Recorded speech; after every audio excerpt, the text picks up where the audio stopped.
In September of 2012, a construction crew broke ground on a parking lot in the English city of Leicester. Ordinary work on ordinary pavement for an ordinary parking lot. On the very first day, in the very first trench, they found a human skeleton. Nobody in that parking lot knew it yet, but they had just found a king. The spine was curved, twisted sideways in a way medical textbooks call scoliosis. The skull had 8 separate wounds, one so violent it sliced clean through bone, like the top of a soft-boiled egg.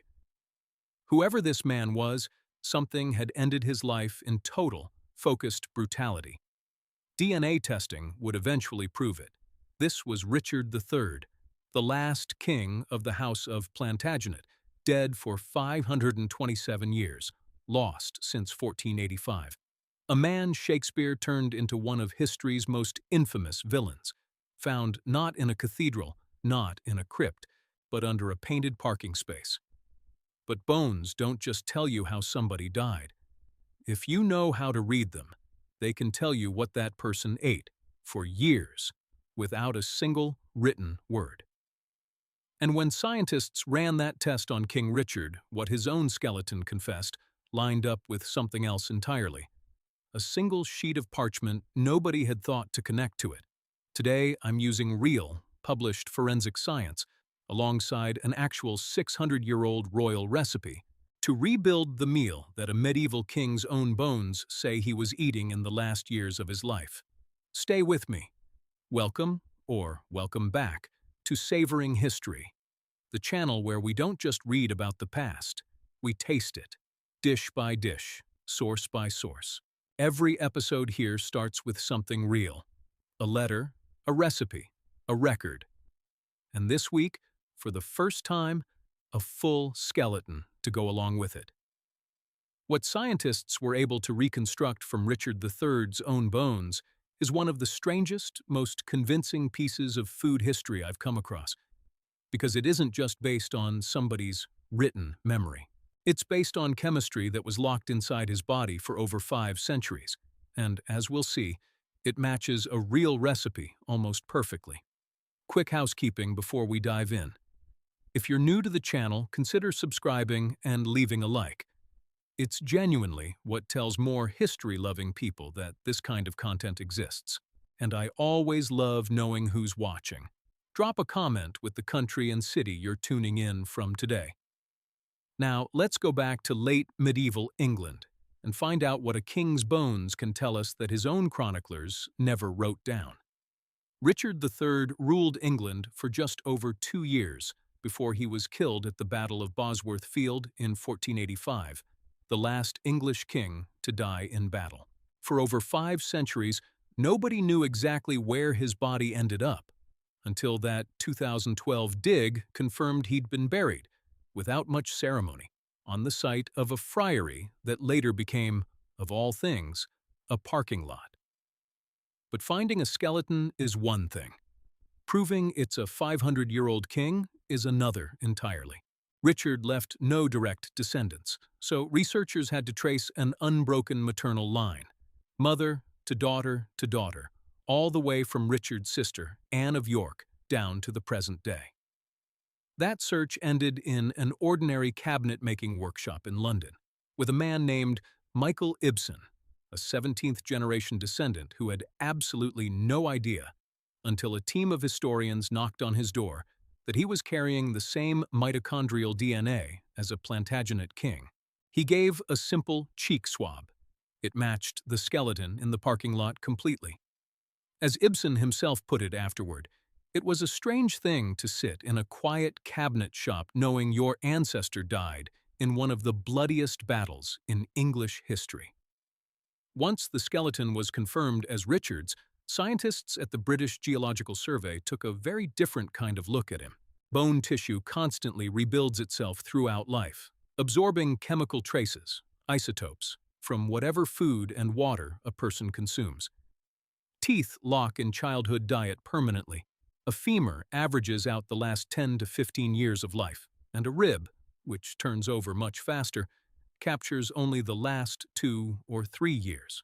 By comparing samples from his teeth, his femur, and his rib. Researchers could actually trace Richard's diet changing, decade by decade, right up until the moment he died. As a child, Richard's isotope signature shifts around age 7, matching historical records that he was sent away from eastern England to be raised in the Welsh marches, likely eating a plainer diet than a future king might expect. The real shift comes at the very end of his life. In his last 2 to 3 years, precisely the window covering his short reign, the nitrogen and oxygen isotopes in his rib spike sharply. Researchers concluded this reflected a diet suddenly dominated by luxury foods, wild game birds like swan, heron, and egret, freshwater fish such as pike, and noticeably more wine. Here's where this stops being just a chemistry story. We actually have a surviving written menu from the one banquet where all of this almost certainly started. Richard's own coronation feast, held at Westminster Hall on July 6, 1483, in front of roughly 3,000 guests. The documented courses include venison, roast cygnet, a young swan, roast crane, roast heron, roast bittern, roast egret, sturgeon, and pike, all washed down with wine, with Richard served on a golden plate and his queen, Anne, on gilt silver. Every single item that shows up as a chemical spike in his bones 5 centuries later is sitting right there on the paper record of his own coronation dinner. The science and the surviving parchment are describing the exact same meal. There's a real medieval cookbook that lines up perfectly with this. The Forme of Cury, compiled around 1390 by the master cooks of King Richard II's own royal kitchen. Its recipe for swan is called chawden for swan, and it survives in its original Middle English. It instructs the cook to take the liver and the offal of the swan and simmer them down into a thick sauce, poured back over the roasted swan itself, thickened and spiced until it turns into what medieval cooks called a chawden, a rich, dark, savory gravy built entirely from the bird's own organs. A fair warning, and an important one. Swans in England have been protected and legally belong to the crown since the 12th century. So eating one today isn't just impractical, it's illegal. For this recreation, we're substituting a modern, ethically sourced duck, which gives a very similar rich, dark, fatty meat, while recreating the chawden sauce faithfully, right down to the same spicing. Let's actually build it. The duck goes on the spit first, seasoned simply, because in medieval cooking, the sauce is where all the real work happens, not the roast itself. While that's turning, the organs, liver, heart, the trimmings most modern kitchens throw away entirely, go straight into a pot of broth to simmer down slowly. That's the base of the chawden. Nothing wasted, everything from the bird eventually finding its way back onto the plate in one form or another. Once the broth has reduced and thickened, in goes wine, and then the spice blend medieval cooks called powder deuce, a sweet mix built around ginger, cinnamon, and sugar, the same family of spices that shows up in half the recipes from this era. Simmer that down further until it clings to the back of a spoon, and you've got a sauce dark enough to look almost like gravy, but with a much sharper, richer edge underneath the sweetness. By the time the duck comes off the spit, golden and rendered, the whole kitchen smells like wine, wood smoke, and warm spice, which, if the historical descriptions of Westminster Hall are anything to go by, is probably not far off from what that coronation banquet actually smelled like, times 3,000 guests. There's one more layer here worth mentioning. In 1482, a single year before Richard took the throne, King Edward IV made swan-keeping the exclusive legal privilege of the nobility.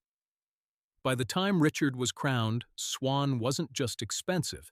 It was, quite literally, a food that told you who was allowed to rule. Richard's brutal reputation didn't come only from his actions. A lot of it was shaped after his death by the dynasty that replaced him. The most famous description of Richard comes from Sir Thomas More, writing roughly 40 years later, under the rulers who had taken his throne. More described a hunched back and a withered arm, an appearance meant to mirror what he insisted was a villainous soul, a description that went on to directly inspire Shakespeare's Richard III, a play that opens with one of the most famous lines in the English language. "Now is the winter of our discontent." 400 years of audiences have walked into that theater already primed to watch a monster. The skeleton tells a more modest story. Richard did have scoliosis, a sideways spinal curve that developed in his teenage years. That part was true. But osteologists say it would have made one shoulder slightly higher than the other, nothing close to the dramatic hunchback of legend. The scoliosis was real. The monster was mostly propaganda. All right, let's actually taste it. The duck skin shatters first, crisp and dark from the spit. Underneath, the meat is rich, almost gamey, closer to venison than to anything you'd call chicken. Then the chawden sauce, spooned generously over the top. It hits sweet before savory, the ginger and cinnamon up front, and then this deep, almost meaty backbone underneath from the reduced organ broth that most modern recipes would never dream of including. It's heavy. It's intense.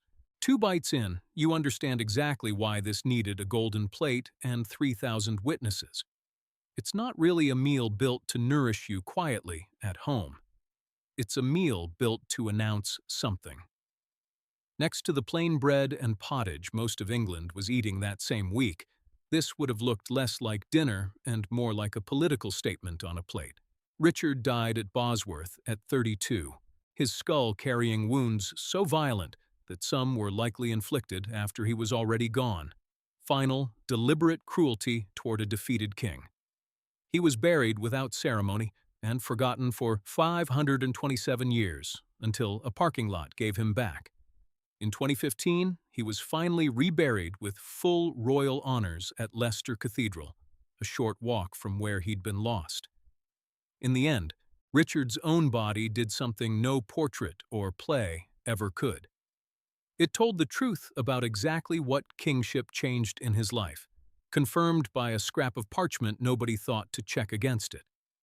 He wore the crown for 2 years. His bones kept the receipts for the rest of history. If this changed how you picture a medieval king's table, let me know in the comments, and I'll see you at the next feast, here on Savoring History.